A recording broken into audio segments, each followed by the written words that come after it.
नमस्कार दोस्तों, हम सभी जानते हैं कि भाग्य का लिखा कभी नहीं मिटता। आज इसी विषय पर एक अद्भुत कहानी सुनाने जा रहा हूँ। यह एक पंडित और यमदूत की कहानी है।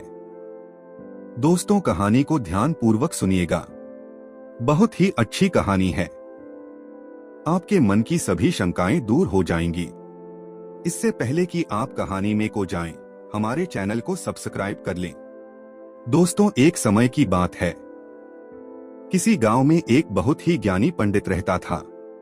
एक दिन वह अपने बचपन के मित्र से मिलने के लिए दूसरे गांव जा रहा था। वह मित्र बचपन से ही गूंगा और एक पैर से अपाहिज था। मित्र का गांव काफी दूर था।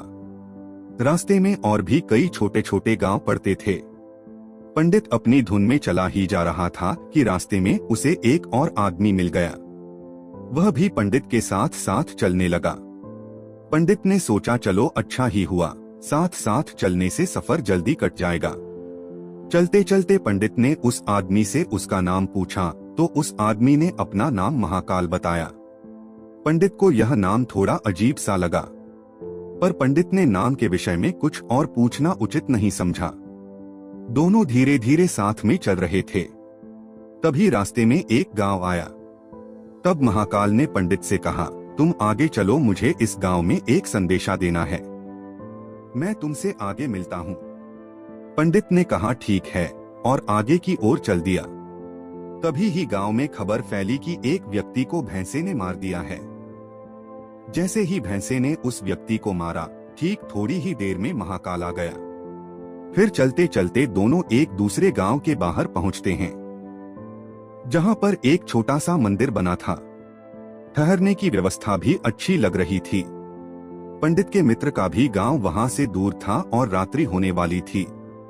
तो पंडित ने कहा, रात्रि होने वाली है, पूरा दिन चलते चलते थकान भी लग रही है और भूख भी लगी है, तो यहीं भोजन करके आराम कर लेते हैं। सुबह आराम से आगे का सफर करेंगे। महाकाल ने कहा, ठीक है, मुझे इस गांव में किसी को कुछ जरूरी सामान देना है। तुम खाना खा लो और आराम करो, मैं बाद में आकर खा लूंगा। इतना कहकर वह चला गया, लेकिन उसके जाते ही कुछ ही देर में उस गांव में धुआं उठता दिखाई दिया और देखते ही देखते पूरे गांव में आग लग गई। पंडित ने आश्चर्य से सोचा, यह महाकाल जहां भी जाता है वहां किसी न किसी तरह की हानि जरूर हो जाती है, कुछ तो गड़बड़ है। लेकिन पंडित ने रात्रि में महाकाल से इस बात का कोई जिक्र नहीं किया। सुबह दोनों ने फिर अपने गंतव्य की ओर चलना प्रारंभ कर दिया। कुछ ही दूर में फिर एक गांव आया तो महाकाल ने पंडित से कहा, आप आगे चलते जाइए, मैं कुछ दूर में आपसे मिलता हूँ। मुझे इस गांव में भी कुछ जरूरी काम है। मैं काम खत्म करके आपसे कुछ आगे मिल लेता हूँ। यह कहकर महाकाल जाने लगा। लेकिन इस बार पंडित आगे नहीं बढ़ा, बल्कि वहीं खड़ा होकर महाकाल को देखता रहा कि अब वह कहाँ जाता है और क्या करता है। तभी लोगों की आवाजें सुनाई देने लगी। किसी व्यक्ति को सांप ने काट लिया है और वह मर गया है। ठीक उसी समय महाकाल फिर से उस पंडित के पास पहुंच गया। लेकिन इस बार पंडित को सहन नहीं हुआ। उसने महाकाल से पूछ ही लिया कि तुम जिस गांव में जाते हो वहां कोई ना कोई नुकसान जरूर हो जाता है। क्या तुम मुझे बता सकते हो ऐसा क्यों होता है? तब महाकाल ने जवाब दिया, पंडित जी, आप तो मुझे बहुत बड़े ज्ञानी मालूम पड़े थे, इसीलिए मैं आपके साथ चलने लगा था, क्योंकि ज्ञानियों का संग बहुत अच्छा होता है। परंतु आप अभी तक समझ नहीं पाए कि मैं कौन हूँ। पंडित ने कहा, मैं समझ गया हूँ, लेकिन मुझे कुछ शंका है। अगर आप ही अपना उपयुक्त परिचय दे दें तो मुझे आसानी होगी। महाकाल ने जवाब दिया, मैं यमदूत हूँ और यमराज की आज्ञा से उन लोगों के प्राण हरण करता हूँ जिनकी आयु पूर्ण हो चुकी है। हालांकि पंडित को पहले से ही इस बात की शंका थी, फिर भी महाकाल के मुंह से यह सुनकर पंडित घबरा गया। लेकिन फिर से हिम्मत करके पूछा, अगर ऐसी बात है और तुम सचमुच ही यमदूत हो तो बताओ, अगली मृत्यु किसकी है? यमदूत ने जवाब दिया, अगली मृत्यु तुम्हारे उसी मित्र की है जिससे तुम मिलने जा रहे हो, और उसकी मृत्यु का कारण भी तुम ही बनोगे। यह बात सुनकर पंडित चौंक गया और सोच में पड़ गया कि वास्तव में यदि यह महाकाल यमदूत हुआ तो उसकी बात भी सही होगी और उसके कारण मेरे बचपन के सबसे घनिष्ठ मित्र की मृत्यु हो जाएगी। इसलिए अच्छा यही होगा कि मैं अपने मित्र से मिलने ही ना जाऊं। कम से कम मैं तो उसकी मृत्यु का कारण नहीं बनूंगा। महाकाल ने कहा, तुम जो सोच रहे हो वह सब मुझे पता है, मगर तुम्हारे अपने मित्र से मिलने ना जाने से नीति नहीं बदल जाएगी। तुम्हारे मित्र की मृत्यु निश्चित है और वह अगले कुछ ही क्षणों में घटित होने वाले हैं। महाकाल के ऐसी बातें सुनकर पंडित को झटका सा लगा, क्योंकि महाकाल ने उसके मन की बात जान ली थी, जो एक साधारण व्यक्ति के लिए संभव नहीं है। अब पंडित को विश्वास हो गया कि यह महाकाल सचमुच में ही यमदूत है। इसलिए वह अपने मित्र के मृत्यु का कारण न बने, इस कारण में पीछे की ओर मुड़ा और अपने गांव की ओर जाने लगा। परंतु जैसे ही पंडित मुड़ा, उसका मित्र तेजी से उसकी ओर आता दिखाई दिया, जो पंडित को देखकर अत्यंत प्रसन्न दिख रहा था।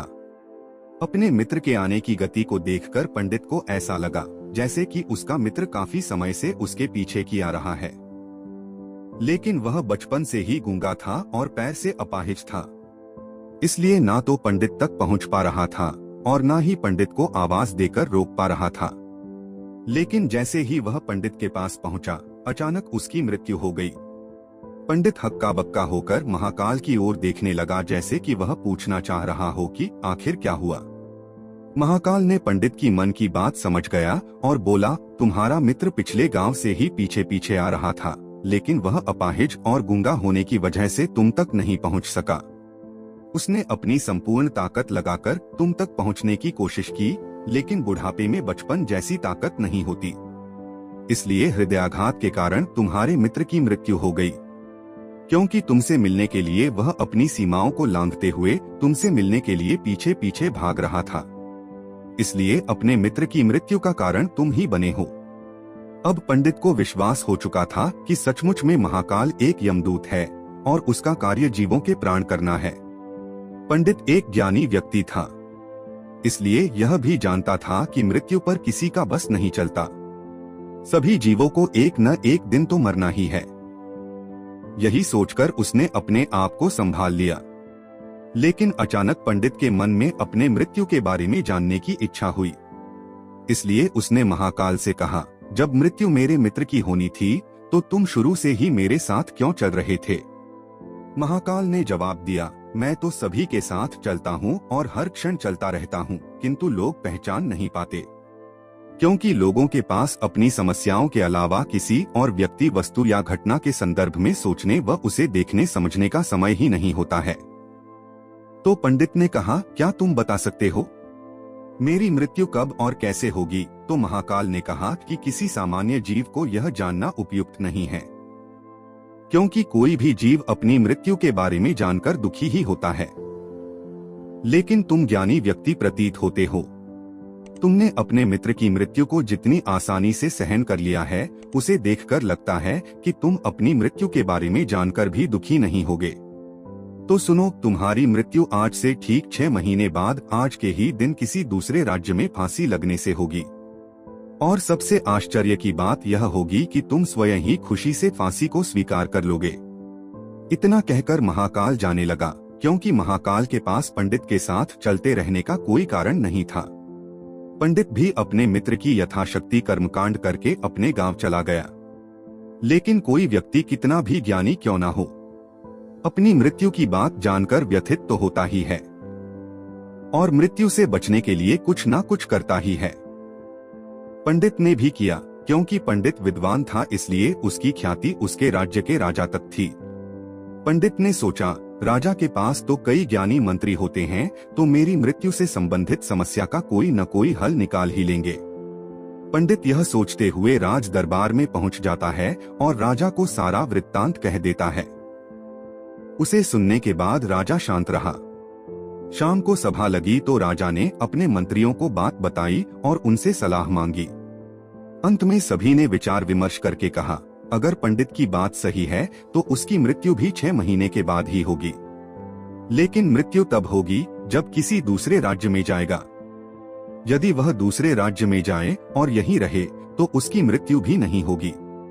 मंत्रियों का यह सलाह राजा को भी उपयुक्त लगी, तो पंडित के रहने की व्यवस्था महल में कर दी गई और राजा के आदेश के बिना उस पंडित से किसी को भी मिलने नहीं दिया जाता था। लेकिन पंडित कहीं भी आ जा सकता था ताकि यह न लगे कि मैं राजा की कैद में है। परंतु पंडित डर के मारे स्वयं ही नहीं आता जाता नहीं था। धीरे धीरे पंडित की मृत्यु का समय नजदीक आने लगा और वह भी दिन आ गया जब पंडित की मृत्यु होनी थी। जिस दिन पंडित की मृत्यु होने वाली थी, पंडित डर के मारे उस दिन जल्दी ही सो गया ताकि जल्दी से वह रात बीत जाए और अगला दिन आ जाए तो मृत्यु टल सके। लेकिन पंडित को स्वयं नींद में चलने की बीमारी थी और इस बीमारी के बारे में वह स्वयं भी नहीं जानता था।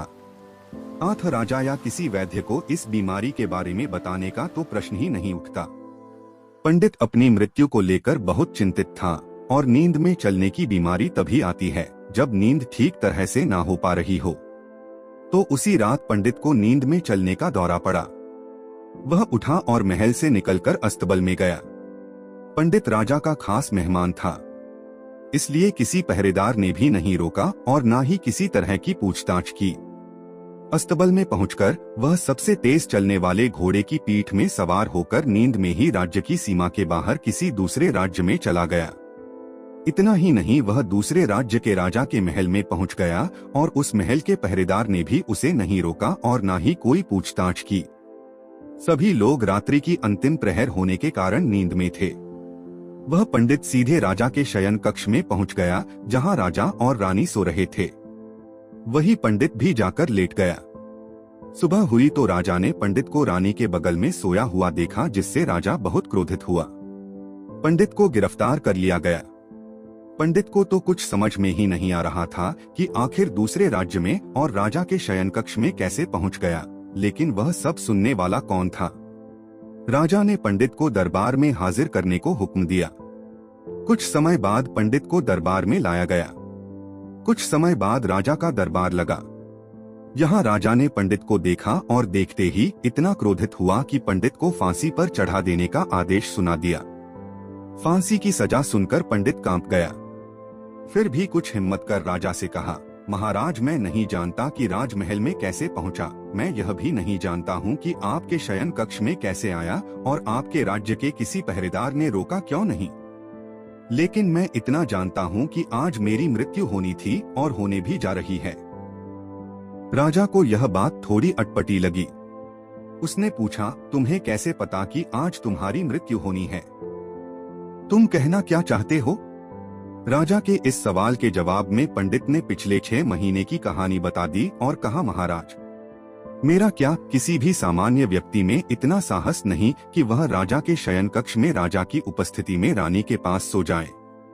राजा को पंडित की बात में थोड़ा सत्यता दिखाई दिया, परंतु उसने सोचा यह मृत्यु से बचने के लिए महाकाल और अपनी मृत्यु की भविष्यवाणी का बहाना बना रहा है। इसलिए राजा ने पंडित से कहा, यदि तुम्हारी बात सत्य है और आज तुम्हारी मृत्यु का दिन है, तो जैसा कि महाकाल ने तुमसे कहा था, तुम्हारी मृत्यु का कारण मैं नहीं बनूंगा। लेकिन अगर बात झूठ ही निकली तो निश्चित ही आज तुम्हारी मृत्यु का दिन होगा। क्योंकि पड़ोसी राज्य का राजा उसका मित्र था, इसलिए उसने तुरंत सिपाहियों के हाथ दूसरे राज्य के राजा को पत्र भेजा और पंडित की बात की सत्यता का प्रमाण मांगा। शाम तक भेजे गए सैनिक लौटे और उन्होंने बताया कि महाराज, पंडित जो कह रहा है वह पूर्णतः सत्य है। दूसरे राज्य के राजा ने पंडित को रहने के लिए अपने ही महल में संपूर्ण व्यवस्था कर रखी थी और पिछले 6 महीने से पंडित राजा का मेहमान था। कल राजा अंतिम बार इसके ही कक्ष में मिले थे और इसके बाद इस राज्य में कैसे पहुंच गया, इसकी जानकारी किसी को भी नहीं है। इसलिए उस राज्य के राजा के अनुसार पंडित को फांसी की सजा देना उचित नहीं है। लेकिन अब राजा के लिए एक नई समस्या आ गई, क्योंकि उसने बिना कुछ जाने ही पंडित को फांसी की सजा सुना दी थी। इसलिए अगर पंडित को फांसी न दी जाए तो राजा के कथन का अपमान हो जाता है, और अगर राजा के द्वारा दी गई सजा का मान रखा जाए तो पंडित की बिना कारण ही मृत्यु हो जाए। राजा ने अपने सभी मंत्रियों से इस बात की चर्चा की। सभी मंत्रियों ने सुझाव दिया कि महाराज, पंडित को एक कच्चे सूत से फांसी लगवा दें। इससे आपके कथन का धीमान रह जाएगा और कच्चे सूत के धागे से पंडित को भी फांसी नहीं लगेगी और उसके प्राण बच जाएंगे। राजा को यह सुझाव अच्छा लगा। उसने ऐसा ही आदेश सुना दिया। पंडित के लिए कच्चे धागे के सूत का फांसी का फंदा बनाया गया और नियम के अनुसार पंडित को फांसी पर चढ़ाया जाने लगा। सभी लोग खुश थे कि ना तो पंडित मरेगा और ना ही राजा का वचन झूठा पड़ेगा। पंडित को भी विश्वास था कि सूत के धागे से तो उसकी मृत्यु हो ही नहीं सकती, इसलिए वह भी खुशी खुशी फांसी पर चढ़ने को तैयार था, जैसा कि महाकाल ने उससे कहा था। लेकिन जैसे ही पंडित को फांसी दी गई, सूत का धागा तो टूट गया, लेकिन टूटने से पहले उसने अपना काम कर दिया था। पंडित के गले की नस सूत के धागे से कट चुकी थी और पंडित जमीन पर पड़ा तड़प रहा था। हर धड़कन के साथ उसके गले से खून की फुहार निकल रही थी और देखते ही देखते पंडित का शरीर पूरी तरह से शांत हो गया। सभी लोग आश्चर्यचकित थे, पंडित को मरते देख रहे थे। किसी को विश्वास ही नहीं हो रहा था कि इस कमजोर से धागे से किसी की मृत्यु हो सकती है, लेकिन घटना घट चुकी थी। नीति ने अपना काम कर दिया था। दोस्तों, जो होना होता है होकर ही रहता है। हम चाहे जितनी भी सावधानियां बरतें, जितना भी उपाय कर ले, लेकिन हर घटना और घटना का पूरा प्रणाली पहले से ही तय होता है, जिसे हम थोड़ा सा भी इधर उधर नहीं कर सकते। इसलिए ईश्वर ने हमें भविष्य जाने की क्षमता नहीं दी है, ताकि हम अपने जीवन को ज्यादा बेहतर तरीके से जी सके। और यही बात उस पंडित पर भी लागू होती है। यदि पंडित ने महाकाल से अपनी मृत्यु के बारे में ना पूछा होता तो 6 महीने राजा की कैद में रहकर डर डर के जीने की वजह ज्यादा बेहतर जिंदगी जीता। इसलिए जो भी हो रहा है वह भगवान की इच्छा से ही हो रहा है। हमें हमेशा ही भगवान के ऊपर भार छोड़कर अपना कर्तव्य निभाना चाहिए और हमेशा ही खुशी से जीवन जीना चाहिए। यही जीवन का सबसे बड़ा रहस्य है। दोस्तों, कहानी अच्छी लगी हो तो चैनल को जरूर सब्सक्राइब करें, वीडियो को लाइक करें, शेयर करें एवं कमेंट में अपने राय जरूर बताएं। मिलते हैं अगले वीडियो में, तब तक के लिए नमस्कार।